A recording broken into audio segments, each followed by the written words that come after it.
There's no better way to feel more fully alive than getting scared to death.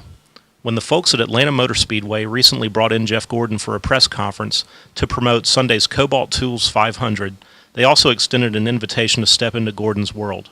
That meant getting into the passenger seat of a specially modified version of the number 24 Chevy Monte Carlo that Gordon used to drive before trading it in for the car of tomorrow. That meant putting on a Jeff Gordon racing school suit and getting strapped into a grumbling, fuel-injected death machine for a 3-lap tour of Atlanta Motor Speedway at 175 miles an hour. Getting into the fire suit requires a fair amount of exertion, as evidenced by my struggles to encase my less-than-svelte body into an allegedly extra-large outfit. Next comes the helmet, which feels as if it weighs 50 pounds and makes you feel like a turbocharged version of Darth Vader or the Great Pumpkin. Any person off the street can look like a Nascar driver by simply wearing the uniform, but the novices are exposed when it comes to the process of actually getting into the vehicle. It's sort of like the General Lee on the Dukes of Hazzard. The door's welded shut, and that means that you run the risk of dislocating your hip by getting into the contortion positions required to simply enter the vehicle. It helps if you have a gymnastics background, which I don't.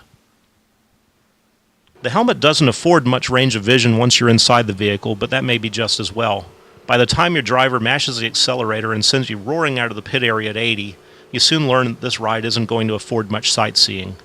Besides, once you hit 175 in the straightaway, the world looks like one never-ending blur. Then there's the added element of feeling as if an elephant is sitting on your chest because your body is absorbing so many G-forces in the high bank turns. Not that your driver can hear your complaints. The noise of the engine makes conversation impossible.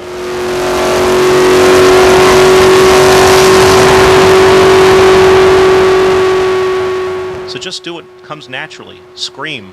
Scream as loud as you want to because it won't drown out the rumbling of the V8 beneath the hood. Scream with an indescribable mixture of fright and delight because there's no feeling quite like it. The 3 laps pass in the blink of an eye, but the adrenaline rush lasts much longer. Once this car screeches to a halt, you're left with 2 questions. How fast were we really going, and when can I do it again?